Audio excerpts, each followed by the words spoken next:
نحمده ونصلي على رسوله الكريم أما بعد আজকে আলোচনার বিষয় হলো কুরবানি তার উপরে ওয়াজিব কে কুরবানি দেবে এবং কোন কোন পশু কুরবানি করা যাবে কোন কোন পশু কুরবানি করা যাবে না পশুর বয়স কেমন হবে কুরবানির আগের দিন অর্থাৎ 9 জিলহজ ফজর থেকে নিয়ে 13 জিলহজ আসর পর্যন্ত প্রত্যেক নামাজের পর একটি তাকবীর পড়তে হয় তাকবীরটার নাম হচ্ছে তাকবীরে তাশরীক তাকবীরটা হলো আল্লাহু আকবার লা ইলাহা ইল্লাল্লাহু আল্লাহু আকবার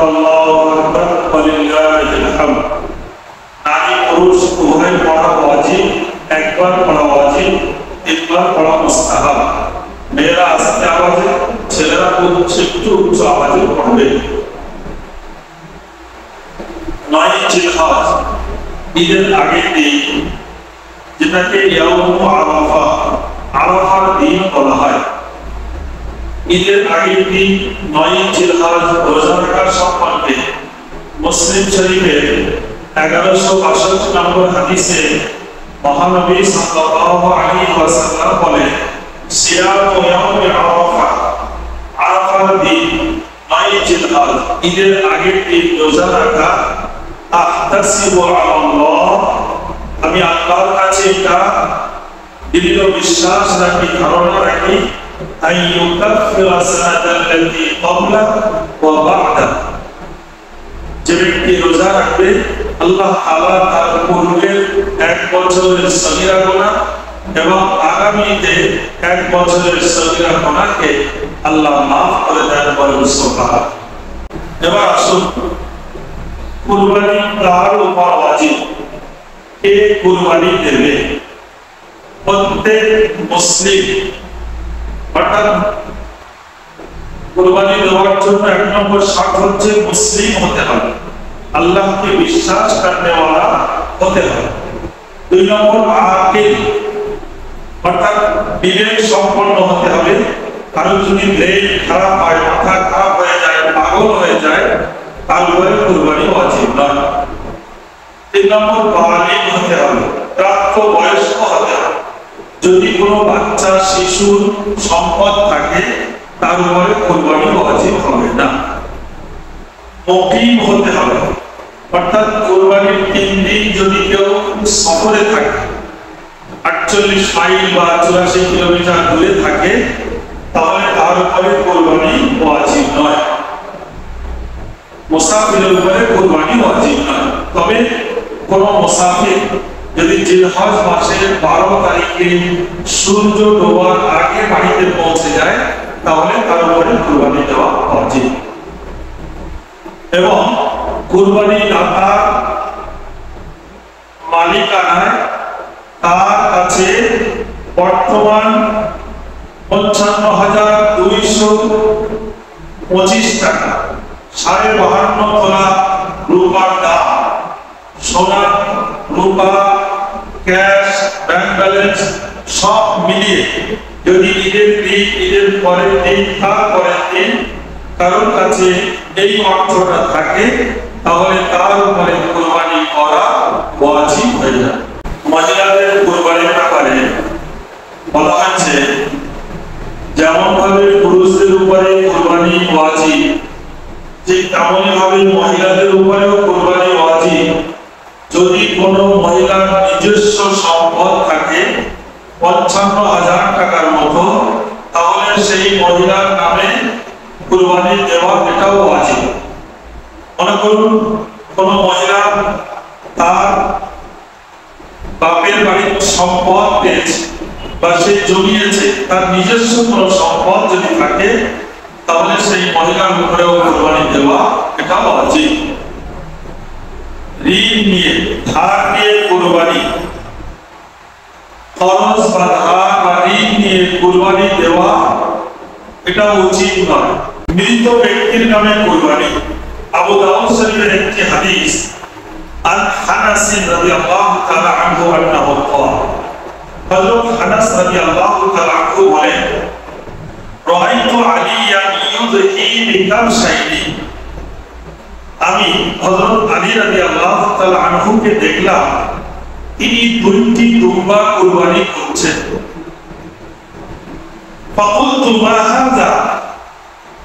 আমি তাকে জিজ্ঞাসা করলাম ও আমিরুল মুমিনিন হযরত আলী রাদিয়াল্লাহু তাআলা আনহু আপনি একটা পরিবর্তে দুইটি কুরবানি করছেন কারণ কি ফাকালা হযরত আলী রাদিয়াল্লাহু তাআলা আনহু বললেন ইন্না রাসূলুল্লাহ সাল্লাল্লাহু আলাইহি ওয়াসাল্লাম আওসানি বিশ্বনবী সাল্লাল্লাহু আলাইহি ওয়াসাল্লাম ওফাতের আগে আমাকে ওসিয়ত করে দিয়েছিলেন আলী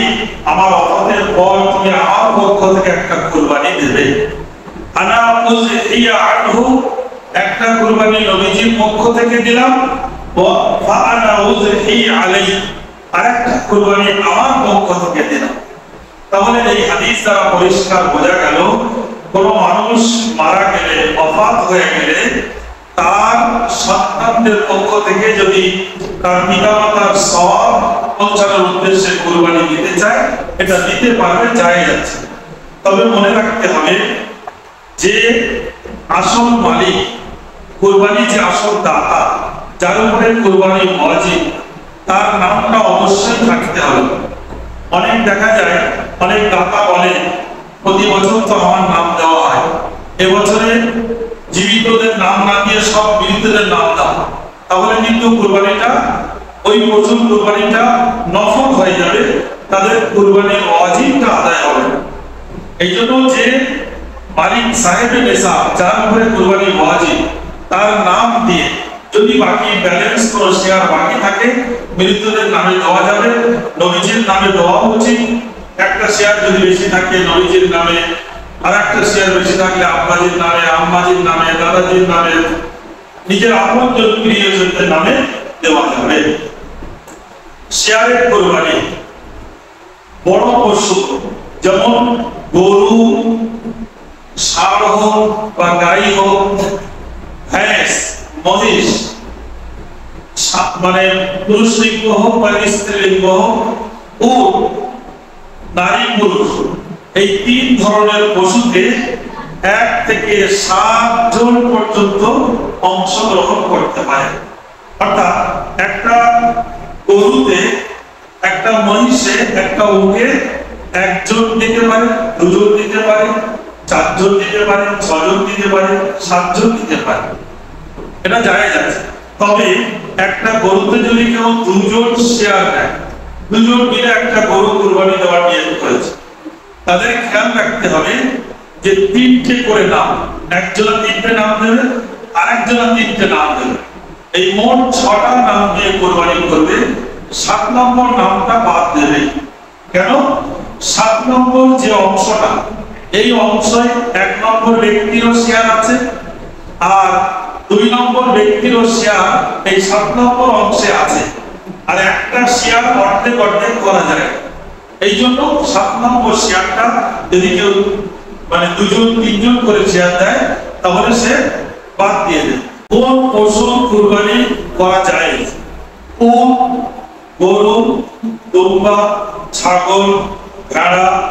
মহিষ মুযাক্কার মুআন্নাস অর্থাৎ স্ত্রীলিঙ্গ পুরুষলিঙ্গ উভয় করা যায় অনেকেই বলে থাকে ষাঁড় কুরবানি করা জায়েজ নয় এটা ঠিক নয় ষাঁড় ও কুরবানি দেওয়া জায়েজ আছে কুরবানির পশুর বয়স কেমন হবে যদি কেউ ছাগল কুরবানি দেয় ছাগলের একটাই নাম দিতে হবে ছাগলের একজন একটাই নাম দেবে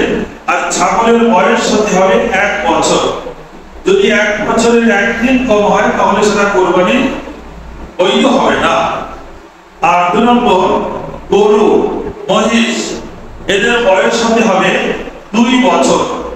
পরিপূর্ণ 2 বছর হতে হবে তাহলে গরু এবং মহিষ কুরবানি দেওয়া যায় না আর উট যদি কেউ কুরবানি দিতে চায় 5 বছর হতে হবে উটের বয়স 5 বছর হতে হবে এখানে একটা মাসলা আছে ছাগলের বয়স ভেড়ার বয়স 1 বছর হতে হবে। এখন যদি কোনো ছাগলের বয়স বা ভেড়ার বয়স যদি 8 মাস হয় বা 10 মাস হয়, 1 বছর হলো, কিন্তু খুব মোটা তাজা, 1 বছরের ছাগলের সাথে ভেড়ার সাথে দুম্বার সাথে যদি রাখা যায়, তাহলে সেটা বোঝা যাবে না যে এর বয়স একটু কম আছে, 8 মাস কি 10 মাস বোঝা যাবে না। এমন দুম্বা বা এমন ভেড়া, এমন ছাগল কুরবানি দেওয়া জায়েজ আছে যদি মোটা তাজা হয়। আরেকটি মাসলা, যে পশু নাপাক খায়, নাপাক নোংরা জিনিস খায়, সেই পশু কুরবানি দেওয়ার আগে যদি সেটা উট হয় 40 দিন বেঁধে রাখতে হবে, বেঁধে বাড়িতে খাওয়া দিতে হবে যেন নাপাক খেতে না পারে। আর যদি নাপাক খানেওয়ালা পশু গরু হয়, তাহলে তাকে 20 দিন বেঁধে রাখতে হবে, বেঁধে খাইয়ে যেন নাপাক না খেতে পারে, এরকম ভাবে বেঁধে তাকে বাড়িতে খাওয়াতে হবে, তাহলে কুরবানি জায়েজ হবে। আর যদি নাপাক খানেওয়ালা ছাগল হয়, তাহলে তাকে 10 দিন বেঁধে রেখে খাইয়ে তারপরে কুরবানি দিতে হবে। কুরবানির পশু খরিদ করার পর দেখা গেল তার দুধ হচ্ছে, এই দুধটা কি করবে? এই দুধটা সে নিজে খেতে পারে, তবে মেপে খাবে কতটা খাচ্ছে, যতটা খাবে সেই অনুপাতে দুধের বর্তমান বাজার মূল্যে সেই টাকাটা গরিবকে দান করে দিতে হবে। তারপর কোন পশু কুরবানি করা জায়েজ না? 1 নম্বর, যে পশুর নাক কাটা আছে সে পশু কুরবানি করা জায়েজ নাই। আইব যুক্ত, যার জিহ্বা জবান কাটা আছে সেই পশু কুরবানি করা জায়েজ না। একটা গরু জন্ম থেকে শিং নেই, অথবা শিং ছিল গোড়া থেকে ভেঙে গেছে, এই পশুটাও আয়েবদার পশু, এই পশুটা কুরবানি করা জায়েজ নেই। তবে যখন পশুটাকে ফেলা হয় সেই সময় যদি শিংটা ভেঙে যায়, তাহলে এতে কোনো অসুবিধা নেই। আগের থেকে যদি শিং গোড়ায় থেকে ভেঙে থাকে বা জন্ম থেকে শিং না হয়ে থাকে, তাহলে এটাও আয়েবদার পশু, এই পশুটা কুরবানি করা জায়েজ নয়। আর একটা পশু কান 3 ভাগের 1 ভাগ বা তার বেশি কাটা আছে, তাহলে এটাও আয়েবদার পশু, দোষযুক্ত পশু, এটাও কুরবানি করা চলবে না। একটা পশুর লেজটা 3 ভাগের 1 ভাগ বা তার বেশি কাটা আছে, এটাও আয়েবদার পশু, এই পশুটাও কুরবানি করা চলবে না। একটা পশু অন্ধ, চোখে দেখতে পায় না, এরকম পশু কুরবানি করা চলবে না, এটাও আয়েবদার পশু। আরেকটা পশু, যে পশুটা, যে জানোয়ারের দুধ স্তর শুকিয়ে গিয়েছে, একদম দুধ দিতে পারছে না বা দুধ শুকিয়ে গেছে, এই পশুটাও আয়েবদার, এই পশুটাও কুরবানি করা চলবে না। আরেকটা পশু যার শরীরে চুলকানি হয়েছে, একদম গোটা শরীরে চুলকানি হয়েছে, এমন চুলকানি মানে পশু জানোয়ার কুরবানি করা জায়েজ হবে না। আরেকটা পশু, যে পশু মানে পায়ে হেঁটে কুরবানির স্থান পর্যন্ত যাওয়ার মতো যার শক্তি নেই, অর্থাৎ ন্যাংরা পশু, যে হাঁটতে পারে না, চলতে পারে না, এমন পশু কুরবানি করা এটাও চলবে না। আরেকটা পশু, আরেকটা জানোয়ার, যে জানোয়ারের হাড়ের মগজ শুকিয়ে গিয়েছে, অর্থাৎ চামড়া একদম হাড়ের সাথে লেগে গেছে, তার শরীরে মাংস বলতে কিছু নেই, এমন দুবলা পাতলা পশু, এটাও আয়েবদার, এমন পশু কুরবানি করা জায়েজ নয়। তারপর যদি কুরবানি পশু খরিদ করার সময় দেখে নেওয়া উচিত যে পশুটার, সেই জানোয়ারের পেটে বাচ্চা আছে কিনা।